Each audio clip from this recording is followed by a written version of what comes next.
करेंगे mind versus brain की psychiatry में। साइकेट्री में माइंड और ब्रेन क्या होता है, ठीक है। ब्रेन जो है वो हमारा फिजिकल ऑर्गन है जो कि सेल्स, ब्लड और नर्व्स का बना होता है और डॉक्टर्स इसको टच कर सकते हैं, ठीक है। ब्रेन को डॉक्टर्स जो हैं वो देख सकते हैं, वो टच कर सकते हैं। लेकिन अगर हम माइंड की बात करें तो वो एक फिजिकल थिंग नहीं है। ये जो बना होता है ये थॉट्स, इमोशंस, मेमोरीज का बना होता है और इसको हम देख नहीं सकते, ना ही हम इसको टच कर सकते हैं। आई होप आपको ये डिफरेंस क्लियर है।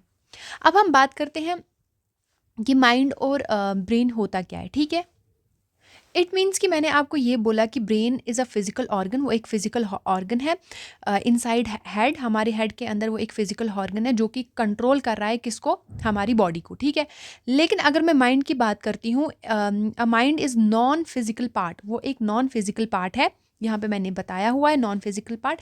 और वो जो है जिसमें क्या होते हैं, थॉट्स, इमोशंस और मेमोरीज इंक्लूड होते हैं, जिसको हम ना ही देख सकते हैं ना ही टच कर सकते हैं। आई होप आपको ये क्लियर है। अब मैं बात करती हूँ, मैं आपके सामने एक एग्जाम्पल लेती हूँ।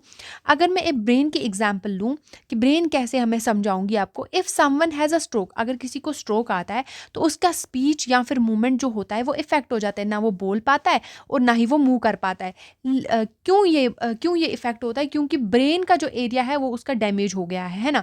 मतलब कि ब्रेन जो है इनसाइड हेड वो डैमेज हो गया है, जो कि कंट्रोल करता था किसको, उसकी स्पीच को कंट्रोल करता था, उसके मूवमेंट को कंट्रोल करता था, ठीक है। उसकी वजह से क्या हुआ है, उसकी वजह से ये इफेक्ट हो गया है, किसकी वजह से, ब्रेन की डैमेज की वजह से। तो ये थी ब्रेन की एग्जाम्पल।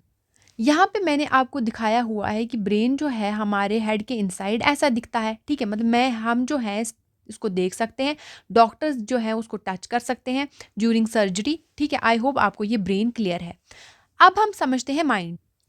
माइंड की एग्जाम्पल क्या है, अगर कोई बंदा जो है वो सैड है, ठीक है, वो सैड सैड फील कर रहा है और कोई रीज़न नहीं है, फॉर नो रीज़न, तो उसका माइंड जो है वो इफेक्टेड है। उसका ब्रेन इफेक्टेड नहीं होगा, तब उसका माइंड इफेक्टेड होगा। बट देयर ब्रेन का स्ट्रक्चर जो है वो नॉर्मल है। वो तो नॉर्मल है ना, जो मैंने आपको ऊपर स्ट्रक्चर दिखाया ब्रेन का वो नॉर्मल है। अगर ये बंदा जो है वो सैड है तो इसका ब्रेन जो है वो प्रॉपरली वर्क कर रहा है। हाँ, इसका माइंड इस टाइम इफेक्टेड है, क्योंकि ये इमोशंस, ये थॉट्स वगैरह कौन कौन कंट्रोल करता है, ये माइंड कंट्रोल करता है। यहाँ पे मैंने आपको एक एग्जांपल दिखाई हुई है, जैसे माइंड इफेक्टेड, मतलब कि ये जो हमारा ब्रेन का ये ऑर्गन है ये तो ठीक है, ठीक है, ये नॉर्मल है ना, ये नॉर्मल है। लेकिन इसके अंदर जो ये माइंड होता है, मतलब कि जो इसमें थॉट्स होते हैं, जिसमें सैडनेस, जिसमें इमोशंस वगैरह होते हैं, वो इस टाइम इफेक्टेड है, ठीक है। माइंड इस पे डिपेंड कर। यहाँ पे अगर आपको मैं दिखा दूँ तो ये जो ब्रेन का जो स्ट्रक्चर है वो इस बंदे का नॉर्मल है। इट मीन्स कि अगर सैड होते हो, कभी कभी आप हैप्पी होते हो, कभी आप इमोशन में आ जाते हो, या कभी किसी के साथ झगड़ा वगड़ा हो, वॉट एवर जो भी हो जाता है, तब आपका ब्रेन जो है वो नॉर्मल होता है। ब्रेन आपका कब डैमेज होगा, ब्रेन आपका जब तब डैमेज होगा जब आप फॉर एग्जाम्पल एक्सीडेंट हो जाए, है ना, फॉर एग्जाम्पल कुछ चोट लग जाए, तब आपका ब्रेन जो है वो डैमेज होगा।